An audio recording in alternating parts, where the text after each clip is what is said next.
જામનગર મહાનગરપાલિકાની વર્ષ 2025ની અંતિમ સામાન્ય સભા અટલ બિહારી વાજપેયી સભાગૃહ ખાતે મળી જનરલ બોર્ડ દરમિયાન વિવિધ કોમોને મંજૂરી આપવામાં આવી હતી।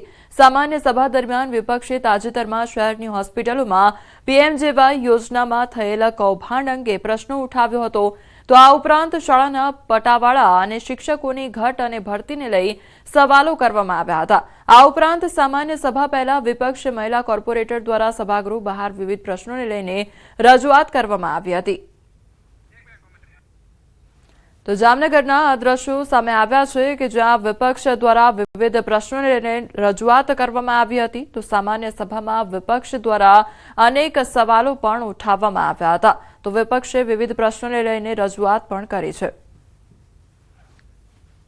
કમિટીના ઠરાવ નંબર 620 11/7/2024ની ભલામણ અન્વયે સેક્રેટરીની જગ્યાને ચાર્જને બહાલી આપવામાં આવેલી છે અને તમામ સભ્યોના પ્રશ્નોત્તરી જે હતા એના સુખાકારી જવાબ આપેલા છે કે જામનગર મહાનગરપાલિકા દ્વારા સંચાલિત જે સ્કૂલો છે એમાં પટ્ટાવાળા તરીકેની કોઈ પોસ્ટ રહેતી જ નથી અને તેમ છતાંય ગુજરાત સરકારના ગાઈડલાઇન્સ વિરુદ્ધ જઈને જામનગર મહાનગરપાલિકાની શિક્ષણ સમિતિના સભ્યો અને ચેરમેનો દ્વારા આ વસ્તુની પટ્ટાવાળાઓની ભરતી કરેલી છે અને એમને પગાર પણ અનેક વાર ચૂકવેલો છે અને જે બધો બોજો અલ્ટિમેટલી જામનગર મહાનગરપાલિકાની જનતા ઉપર જ આવે છે કે અમારા આ માણસોના જે પ્રશ્ન છે, એક નદી વિસ્તાર નદી કાંઠે પુલ બનાવી દો અને હાથણી ગામમાં રોડ રસ્તા ગટર અને પાણીની પ્રાથમિક સુવિધા આપો, આટલી જ અમારી માંગ છે અને અમે આશા રાખી છીએ કે અમે બોર્ડની બારે બેઠા છીએ। આજે છેલ્લો બોર્ડ છે પણ અને ઉજ્જવળ ભવિષ્યના ઘડતર માટે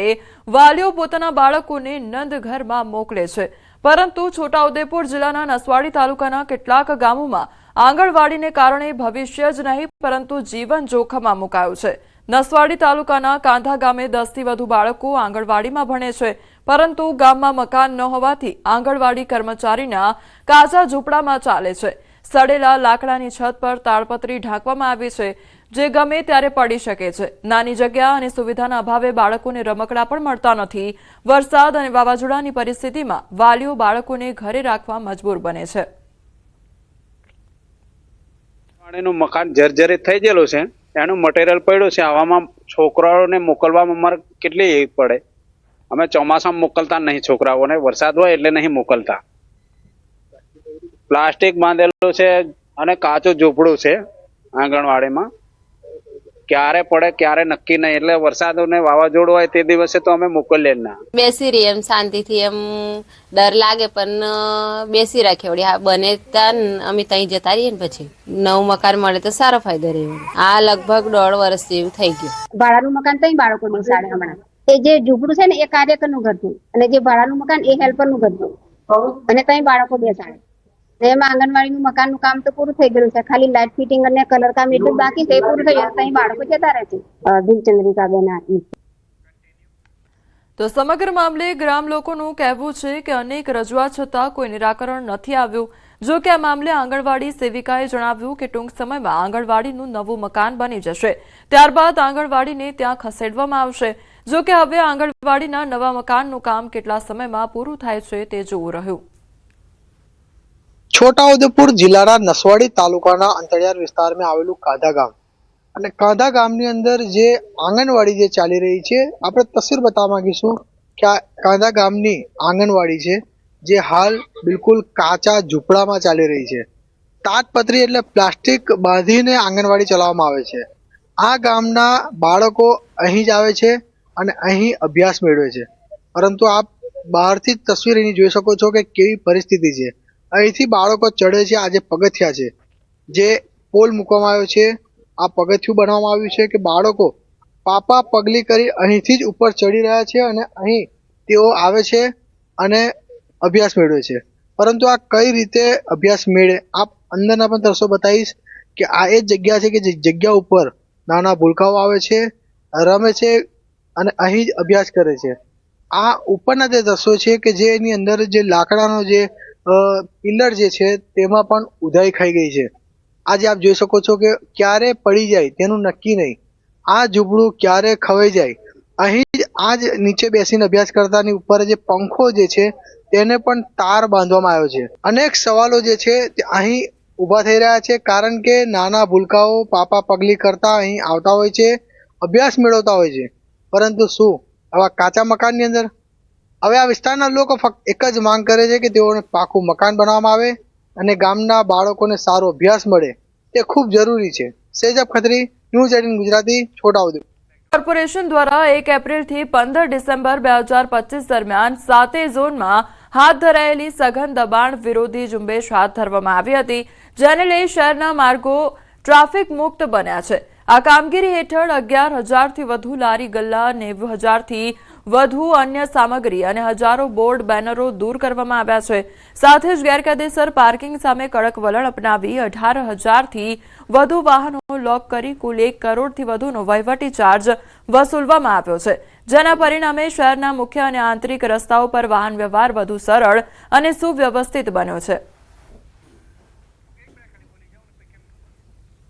તો અમદાવાદમાં જે રોડ રસ્તા પર જે ટ્રાફિકની સમસ્યા સર્જાતી હોય છે તેને દૂર કરવા માટે આ કામગીરી હાથ ધરવામાં આવી છે. તો દબાણની પ્રક્રિયા પણ હાથ ધરવામાં આવી હતી. બીજી તરફ ટ્રાફિક સમસ્યાના ઉકેલ માટે એમસી દ્વારા સરાહનીય કાર્યવાહી હાથ ધરવામાં આવી હતી.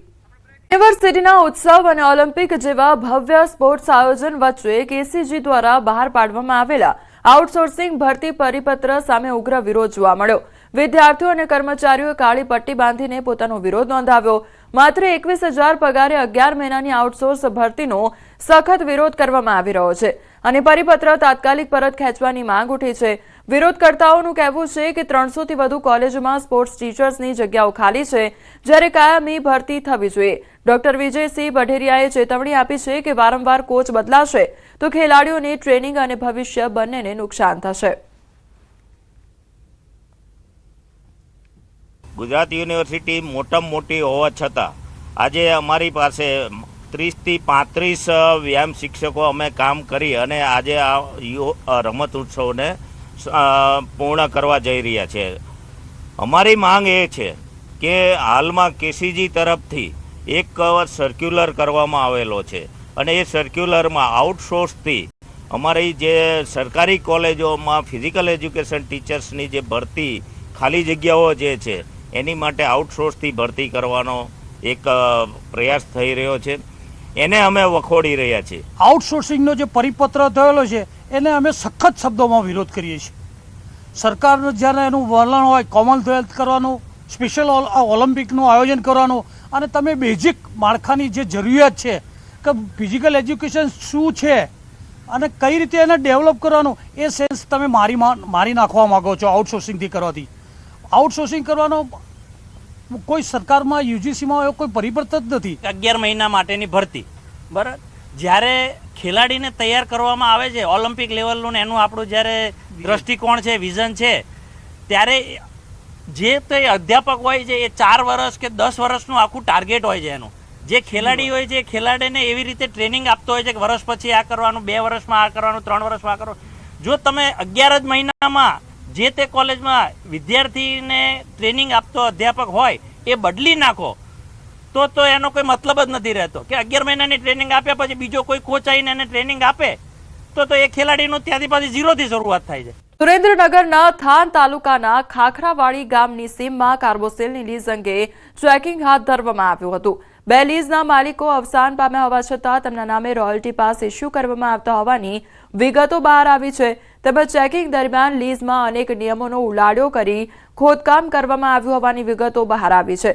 સ્થળ પરથી 2 ક્રશર પ્લાન્ટ, ચારણો, ટ્રેક્ટર, વે બ્રિજ સહિત કુલ 35.65 લાખનો મુદ્દામાલ કબજે કરવામાં આવ્યો છે.